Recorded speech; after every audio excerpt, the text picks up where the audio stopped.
Hey everyone, welcome to my channel. Now, I'm absolutely delighted to welcome Paul Getter over in the States, the marketing nerd, and I just want to start by saying, which everyone's probably going to notice straight away, is the awesome background.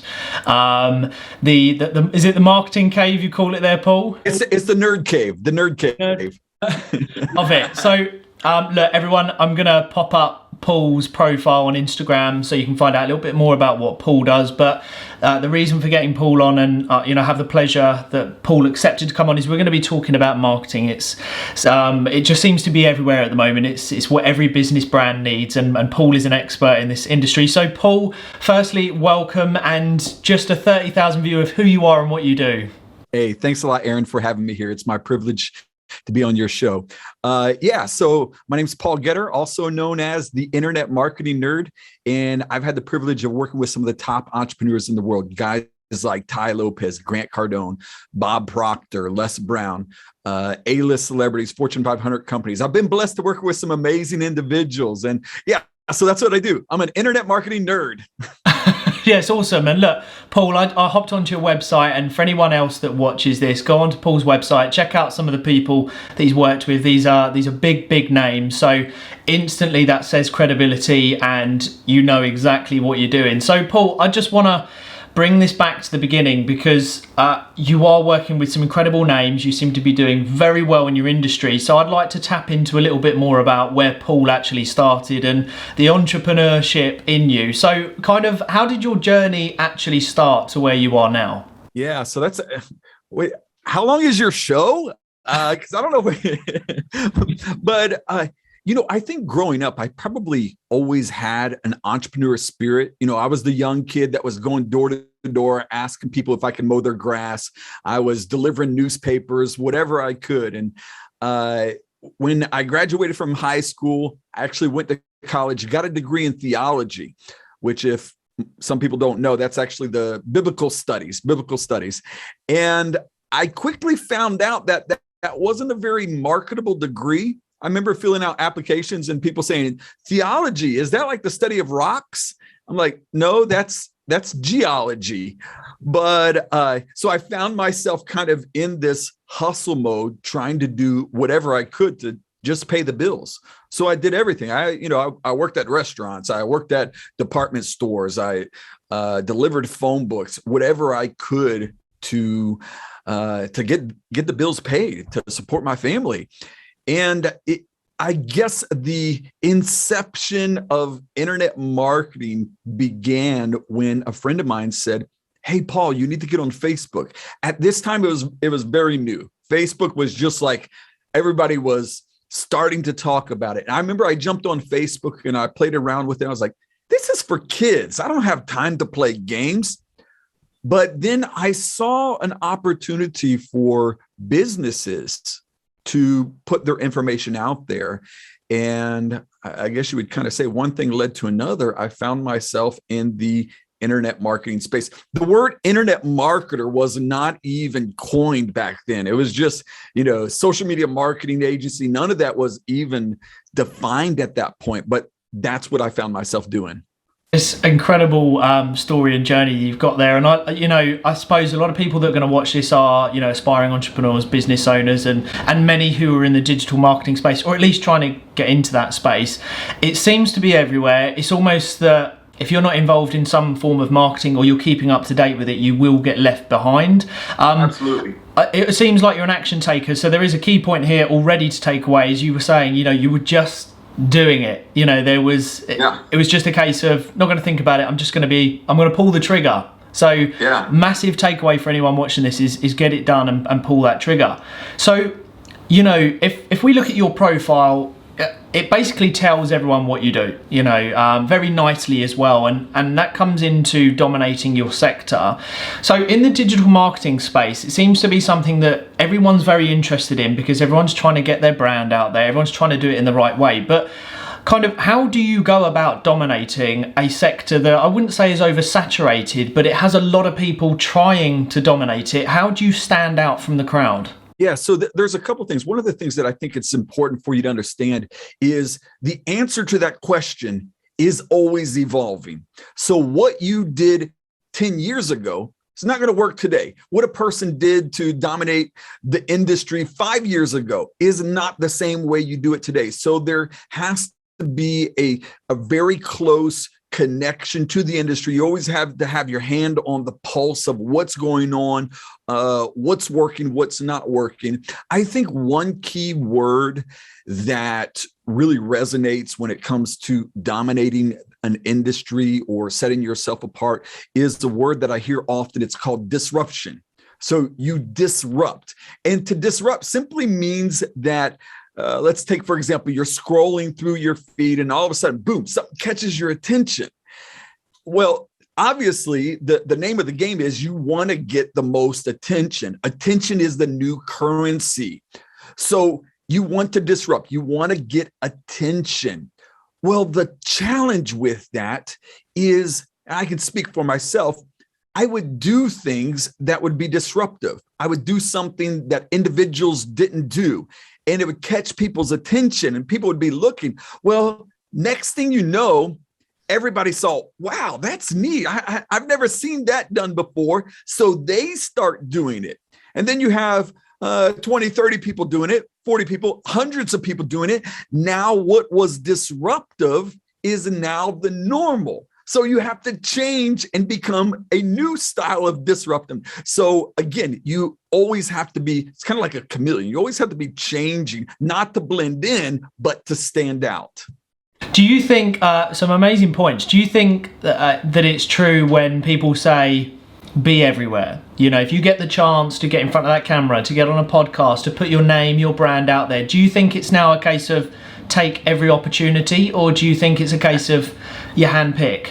Yeah, absolutely. I think there does come a time when you measure out what, the return on the investment of your time. Obviously, that's important. There's a certain time when that's possible. But when you're just getting started, every opportunity, every podcast, every article, every conference, yes, be everywhere.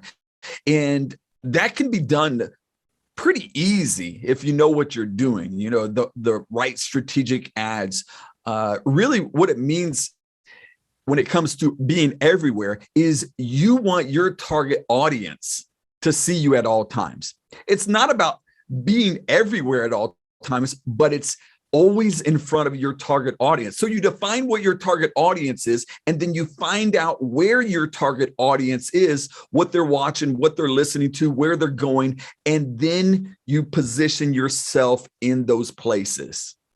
Amazing points. Paul, what's your opinion on balancing how much you actually do? Because I'm sure you know this as well, is marketing, it's brilliant, it's fun, it can be great, you can really get into it, but there are times where, and certainly I can speak firsthand, is you sit back and you think, I'm knackered, I'm absolutely shattered. How do you find a balance of making sure that that's the other thing, you have to keep evolving. I think you touched on a really important point, that this changes so quickly. It's almost like crypto, it changes daily. Yeah, absolutely. So that's draining for anyone really, and there are so many platforms. So what kind of top tips would you give for someone who is, spinning multiple plates, but to also stay mentally sane through the process of marketing? Yeah, that's a good question. People often ask me, which platform should I utilize the most? Is it TikTok? Is it YouTube? Is it Instagram? Is it Facebook? Well, the answer comes down to, where is your audience? Where's your audience? Is your audience on TikTok? If not, you may not want to invest as much time on it. You want to find out where your audience is.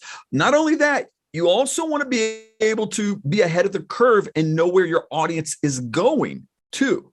So that's something I've had clients of mine. They're like, hey, Paul, I'm seeing great results using such and such platform, but on this platform, it's not. Well, where you put the attention, that's where you're going to see the results.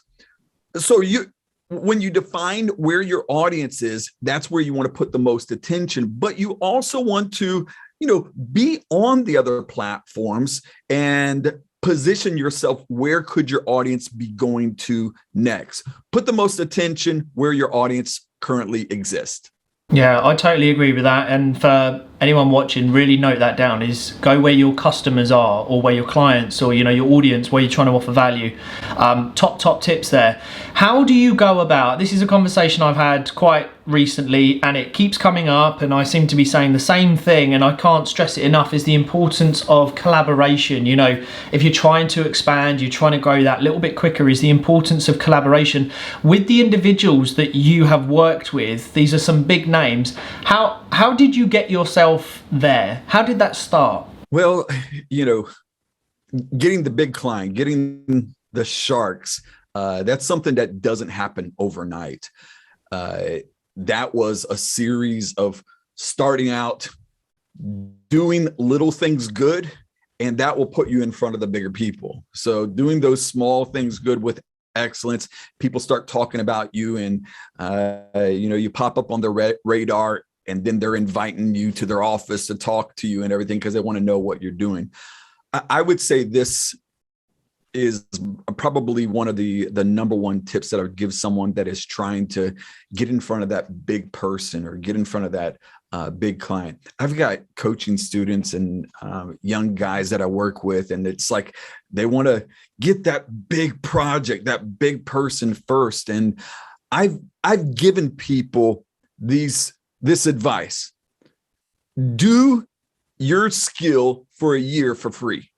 And that's painful. That's like saying, do your skill, your trade a year for free. Like, I don't want to do that. No, you just want the $1 million project. You want the big payday and everything like that. But if you do your skill for a year for free, and what I mean, those big clients that you want, go to them and say, hey, I want to build your funnel. I want to run your ads. I want whatever your skill is that you can offer. I want to do it for free.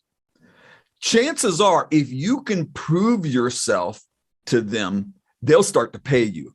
But you'll never get access trying to sell them on that big project or your skill if you're just, so offer your service to them. And if you're good, the doors will open. Yeah, I couldn't agree more. I'm not going to mention names, but there is a certain individual now who works very closely with Sir Lord Alan Sugar, and he was given a chance where basically, he went in and did a lot of work for free, got recognised, and then got the big shot. So I could not agree more with what you've just said, Paul, is that put yourself out there, take it on the chin.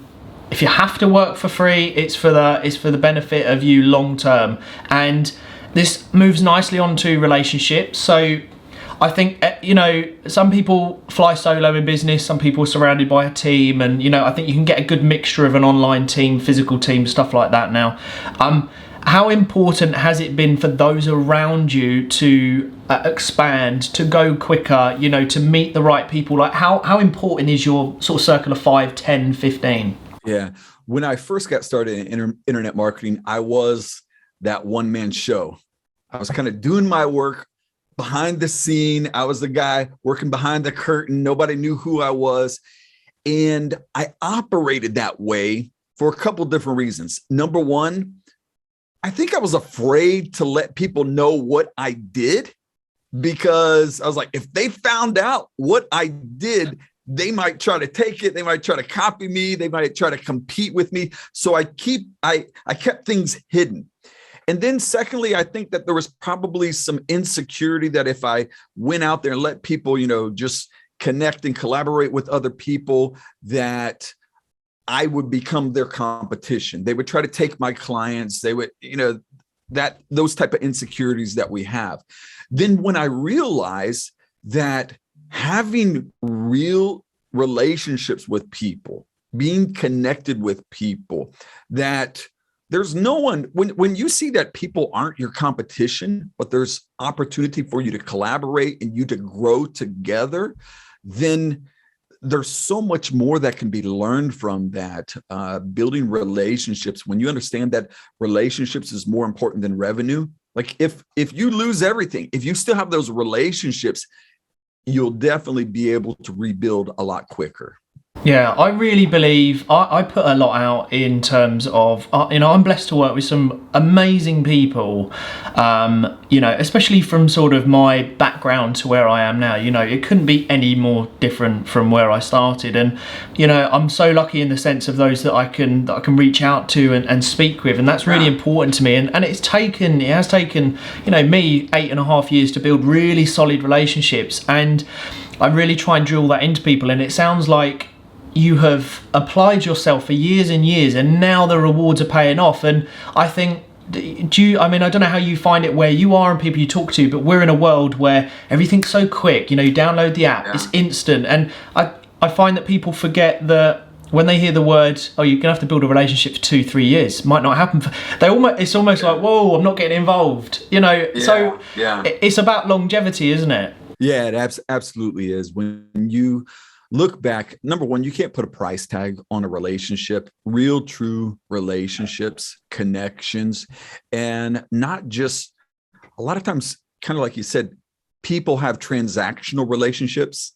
It's like, okay, I'm your friend. We can have a relationship, and this is what I'm going to get out of it. This is what you're going to get out of it. Sometimes you're not getting anything out of it. You're just giving. You may get a reward at the end of it, but when you enter into a relationship expecting or wanting something in return, chances are you're going to be disappointed quite a bit.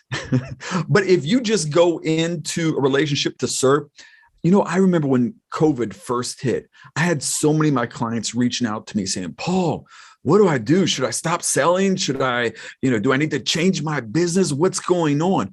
And I told them, I said, are you really serving people? Are you really helping people? Are you really improving people? If you're not, stop selling, shut your business down, go home. But if you're really serving people and helping others, continue, move on. That's one thing you will never go wrong doing, is serving, pouring into others, helping others. The rewards, it may not come here, but it'll come over here. So you'll never go wrong doing that. Yeah, amazing advice. Keep serving, offer value. Couldn't have said it better. What does the future of digital marketing look like? Obviously, we touched on how quick it's moving. So for those watching now, if they're trying to stay ahead of the game, well, first question, can you even stay ahead of the game? Is that even a thing? But where is digital marketing going? Things are moving so quick. The metaverse, it's online, it's VR. Where are we going with it? I heard Gary Vee ask the very same question, and I think his answer is profound. His answer was this: I don't know. I don't know. You know what I mean? So it is moving so fast. 5 years from now, we might be sitting in virtual reality suits and clicking on ads through suits. Where will we be? I don't know. That's why it's so important for us to be plugged in what's going on today, because if you disconnect for 1 month, 3 months, 6 months, you're going to be left behind. I know a lot of people that are teaching something based upon experience that they had a year ago. Well, they're probably not up to date. Ads, marketing, advertising are changing weekly. I used to make Facebook ads courses quite a bit. Then I got frustrated because I'd make a Facebook ads course. As soon as I would release it, Facebook would change their whole platform. And so I'm making videos, and the ad platform doesn't even look the same on my videos that it does today. So everything is changing. You need to stay current. You need to stay up to date. And I think it probably is important that we have a little bit of imagination, a little bit of being able to look into the future and be able to foresee what's going to happen and position ourselves accordingly. See, this is something where I know some people will think, oh my God, if I stop with my digital marketing or marketing, this is where the almost FOMO kicks in. And this is, I suppose, what's your take on FOMO? Because, there's a lot of people. I took, I lost my original Instagram account, which was a lot bigger than the one I have now. I came off for 6 months. I thought, I'm not even going to try. I spent money, time building it up to where it was, and then I lost it. And I realised that FOMO was all in my head, but I realised I did have to play catch up. So how does someone balance that? Everything is evolving. You just said that if you don't keep up, you're going to think, oh, things have changed. Like, I don't even know how to use Instagram stories because now there's so many different buttons. So true. How do you balance life around that? Because a lot of people do worry, oh my God, if I don't post for a day or if I don't do the new thing, then I'm losing out and someone is getting ahead of me. Is there a balance that you tell your clients, look, go in with the structure? Yeah. So I think that there are principles when it comes to social media that are continual, being consistent, being creative, being disruptive. There are principles that remain the same. A question that people ask all the time, how much should I post? I always tell them as much as you can. You know what I mean? Is it once a week? Is it 3 times a week? As much as you can. If you can do 3 times a day, post 3 times a day. So as much as you can. But that's where it comes into, it's very important that you have a team, people that you're connected to, mentors, coaches, that you can always stay connected. You can stay current. You can watch. That's why people should follow me. You know what I mean? So absolutely. That's honestly, I'm not just gratuitous promotion here. That's why you need to find people that are doing it at a high level so you can watch them. And instead of you needing to do all the research, the homework, trying to find out what's changing, you can just go to them and you can say, oh, they've already did it. They've already found out. I have to admit, when I was going through Instagram, I remember where I actually first contacted you. I was shopping. I think I was in Sainsbury's supermarket over here in England. And I was going through and I'm obviously covering off marketing quite a bit, and that was what made me come across yours. There was loads of profiles, but what drew me to you was the energy. Uh-huh. And that's the difference, because some people I find are quite it's quite the same, it's very sort of going over the same thing, and when I came across yours there was a lot of energy, and I was just like, I'm going to speak with Paul. I'm going to try and speak with Paul. Very cool. I'm glad to hear that, man. Yeah, and boom, we're here.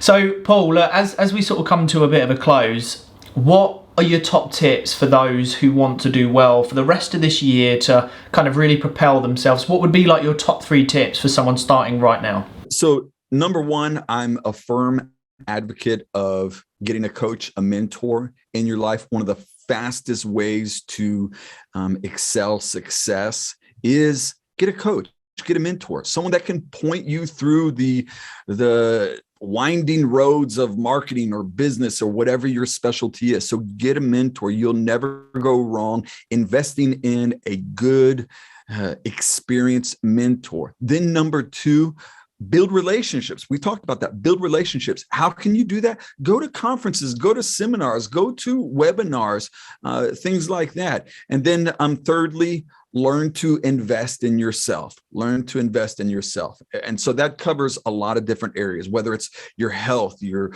personal fitness, finance, all of those areas. It will make you better in whatever you do. It's a weird thought that invest in your body and you'll become a better marketer. Go to the gym and you'll become a better business person. It's just, we're all connected in that way that when we improve on self, it impacts all areas of our life. Amazing. So basically it's the compound effect of, strong in body, strong in mind, everything like that, and high performance in business and outside. Amazing. As we come to a close, I just want to ask Paul, again, put you on the spot. Has there been a book or a YouTube video or an educational thing that you've come across? Obviously, Les Brown, I love Les Brown. Has there been something that's sort of stuck out in your life that's helped you? So I think there's probably several books, movies, individuals. My roadmap of life is God's word, the Bible, that has impacted and guided my life. Books outside of the Bible. I'm reading this one, The Richest Man Who Ever Lived. It's a great book. I love books by Russell Brunson. His books, Secrets. It's funny, marketers cannot keep secrets. It's like every secret, he's got out there. Great. So there's a lot of great individuals that I look up to, I admire, that has kind of sculpted and molded my path to success. Yeah, amazing. Well, I'll include those ones in the description. And for me, I always say Les Brown, Power of Purpose. That was one of my favorite books. That's timeless. I've had the privilege of speak on stage with Les many times, did his marketing, and sat in his house and consulted him, and amazing guy.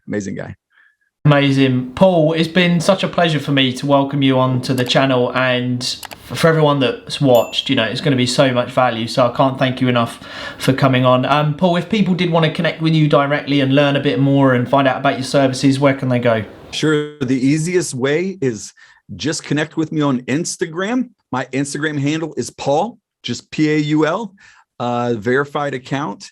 And just send me a message. Say you heard me on this podcast, and I'll send you something special. Awesome. Thanks so much, Paul. And for everyone who has watched so far, hope you enjoyed it, and we'll see you all very soon.